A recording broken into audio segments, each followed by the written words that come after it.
there's something within, it's actually Representative Stanley has put forth a bill regarding the 10th Amendment, and it talks about state sovereignty. Have you researched this? Do you have an opinion? Go ahead. I have read Representative Stanley's resolution. I am so glad that Representative Lee has introduced that measure in the General Assembly. I'm so supportive of that measure, and it's really important. And you know, that's a great concern in our country right now, is that the federal government is growing, and when the federal government grows, it displaces the responsibility of state governments. And I fear that it does incredible lasting damage to our federalist system.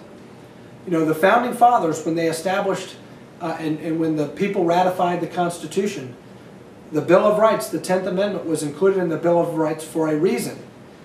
And it was to make sure that future generations of Americans understood that the federal government was a government of limited and defined powers, and that all other powers were reserved to the states and to the people respectively.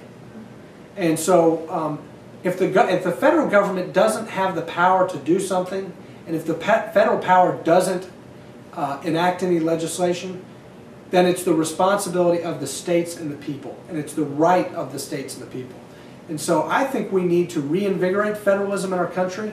The federal government needs to get out of the business of they're doing way too much. They've asserted power over too much of our activities in our lives.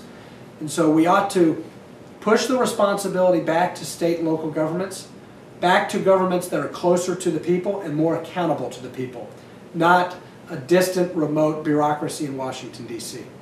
A lot of opponents of this bill, however, say that Kentucky would not thrive because it would block all federal funding coming into the state of Kentucky. What would you say to that as a proponent of the bill?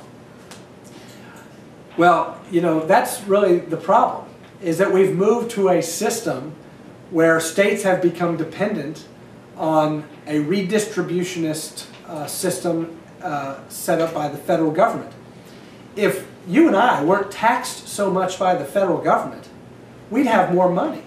We'd have higher incomes. And so the revenue to our state governments would be higher. I simply think that the federal government should not tax the American people so much, that certainly there are certain jobs that the federal government can perform better than the state government. And those are the enumerated powers under Article 1, Section 8 of the Constitution. But beyond that, beyond those specific few and defined powers of the federal government, the principal job of governing should be at the state and local level. And if the federal government didn't tax the American people so much, then maybe the American people could afford to pay the taxes that would be required to provide whatever the government services that would be needed at the state level. But, you know, our states are starving for revenue in part because the American people are paying so much in taxes to the federal government. I think we need to starve the Leviathan. We need to cut taxes. The best way to prevent politicians from spending too much money is to prevent the politicians from getting the money in the first place. And so I would say, let's cut taxes at the federal level and let the American people keep more of what they earn. The Republican Party is getting the recognition, you know, the party of no, and you express that you are against the current legislation as written with this health care bill. What are some measures that you do support with health care reform?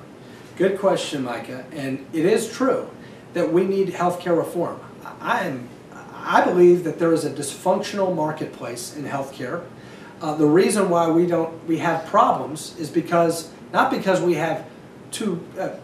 government is not involved enough, but frankly because the government has interfered to a significant extent in our healthcare system. And so there are many things we need to address. What are the problems in healthcare today? First, we got to identify what the problems are. Well, first of all, you've got the problem of the chronically uninsured.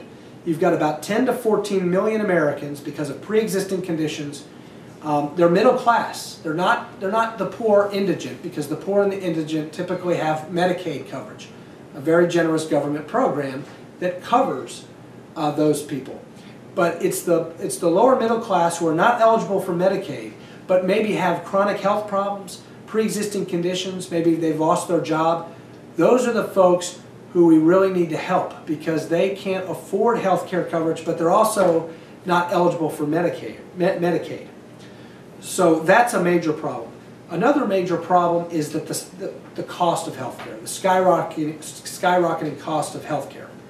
And for all the talk of health care reform, at the end of the day, the proposals that are circulating in Congress, according to the Congressional Budget Office and according to the administration's own CMS, would actually increase the cost of health care in this country.